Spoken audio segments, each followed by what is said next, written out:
जय श्री कृष्णा।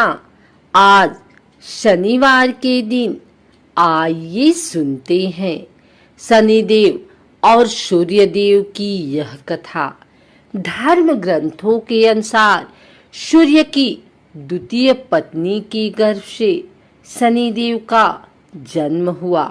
जब शनिदेव छाया के गर्भ में थे तब छाया भगवान शंकर की भक्ति में इतनी ध्यान मग्न थी कि उसने अपने खाने पीने तक शुद्ध नहीं थी, जिसका प्रभाव उसके पुत्र पर पड़ा और उसका वर्ण श्याम हो गया।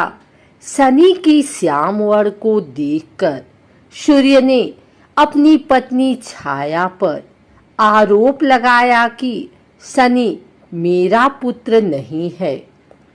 तभी से शनि अपने पिता से शत्रु भाव रखते हैं। शनिदेव ने अपनी साधना तपस्या द्वारा शिव जी को प्रसन्न कर अपने पिता सूर्य की भांति शक्ति प्राप्त की और शिव जी ने शनिदेव को वरदान मांगने को कहा।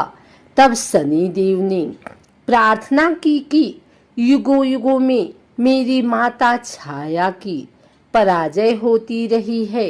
मेरे पिता सूर्य द्वारा अनेक बार अपमानित व प्रताड़ित किया गया है। अतः माता की इच्छा है कि मेरा पुत्र अपने पिता से मेरे अपमान का बदला ले और उनसे भी ज्यादा शक्तिशाली बने।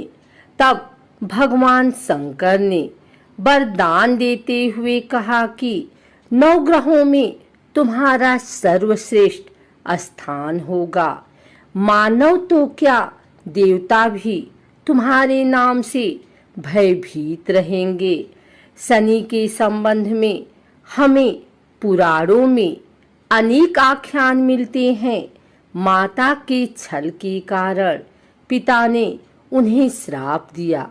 पिता अर्थात सूर्य ने कहा, आप क्रूरतापूर्ण दृष्टि देखने वाले मंदगामी ग्रह हो जाएं।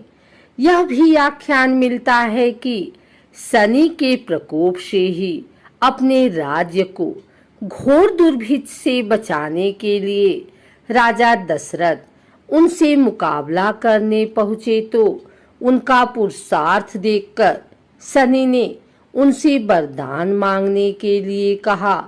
राजा दशरथ ने विधिवत स्तुति कर उन्हें प्रसन्न किया।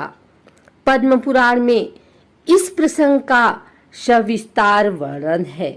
ब्रह्मवैवर्त पुराण में शनि ने जगतजननी पार्वती को बताया है कि मैं 100 जन्मों तक जातक की करनी का फल भुगतान करता हूँ। एक बार जब विष्णु प्रिया लक्ष्मी ने शनि से पूछा कि तुम क्यों जातकों को धन हानि करते हो, क्यों सभी तुम्हारे प्रभाव से प्रताड़ित रहते हैं, तो शनि महाराज ने उत्तर दिया, मातेश्वरी, उसमें मेरा कोई दोष नहीं है। परमपिता परमात्मा ने मुझे तीनों लोकों का न्यायाधीश नियुक्त किया हुआ है, इसलिए जो भी तीनों लोकों के अंदर अन्याय करता है उसे दंड देना मेरा काम है। एक आख्यान और मिलता है कि किस प्रकार से ऋषि अगस्त्य ने जब शनि देव से प्रार्थना की थी तो उन्होंने राक्षसों से उनको मुक्ति दिलवाई थी। जिस किसी ने भी अन्याय किया उनको ही उन्होंने दंड दिया, चाहे वह भगवान शिव की अर्धांगिनी सती रही हों, जिन्होंने सीता का रूप रखने के बाद बाबा भोलेनाथ से झूठ बोलकर अपनी सफाई दी और परिणाम में उनको अपने ही पिता की यज्ञ में हवन कुंड में जलकर मरने के लिए शनि देव ने विवश कर दिया। अथवा राजा हरिश्चंद्र रहे हों, जिनके दान देने के अभिमान के कारण सप्तनिक बाजार में बिकना पड़ा और शमशान की रखवाली तक करनी पड़ी। या राजा नल और दमयंती को ही ले लीजिए, जिनके तुच्छ पापों की सजा के लिए उन्हें दर दर का होकर भटकना पड़ा और भुनी हुई मछलियां तक पानी में तैरकर भाग गई।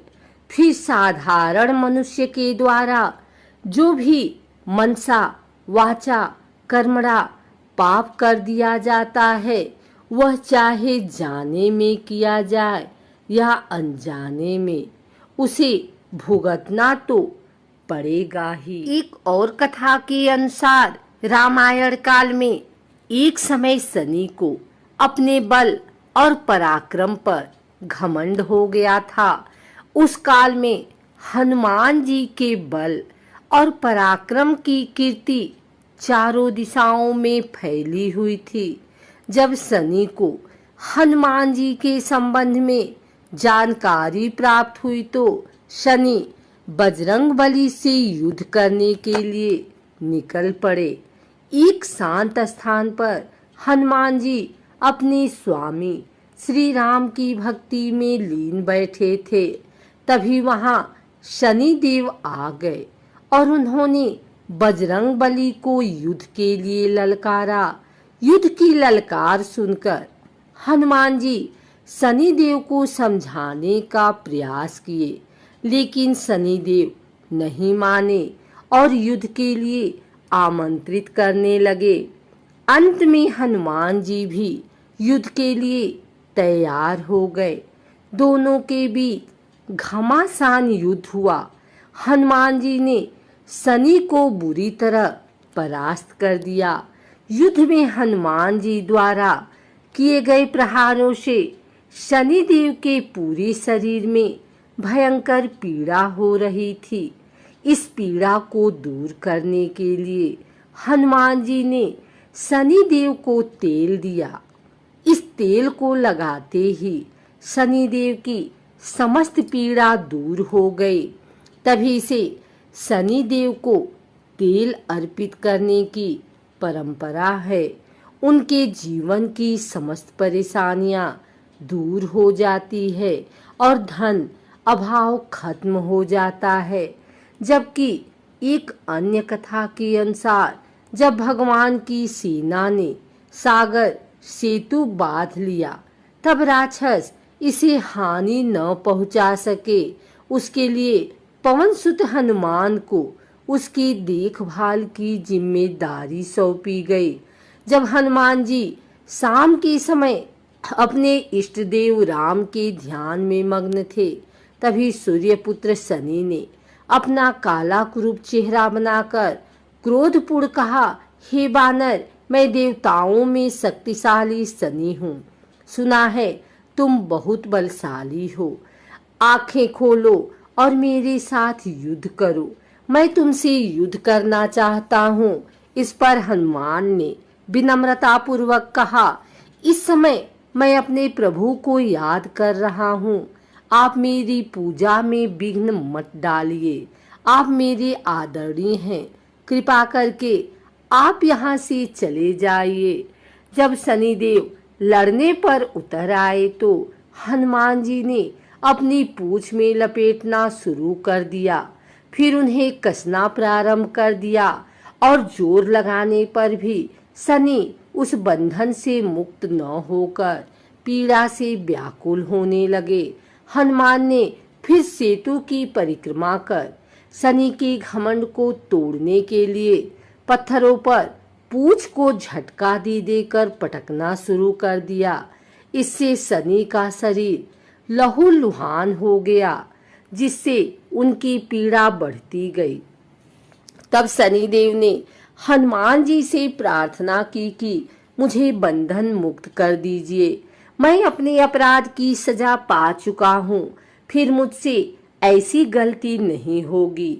तब हनुमान जी ने जो तेल दिया उसे घाव पर लगाते ही शनिदेव की पीड़ा मिट गई। उसी दिन से शनि देव को तेल चढ़ाया जाता है, जिससे उनकी पीड़ा शांत हो जाती है और वे प्रसन्न हो जाते हैं। हनुमान जी की कृपा से शनि की पीड़ा शांत हुई थी। इसी वजह से आज भी शनि हनुमान जी के भक्तों पर विशेष कृपा बनाए रखते हैं।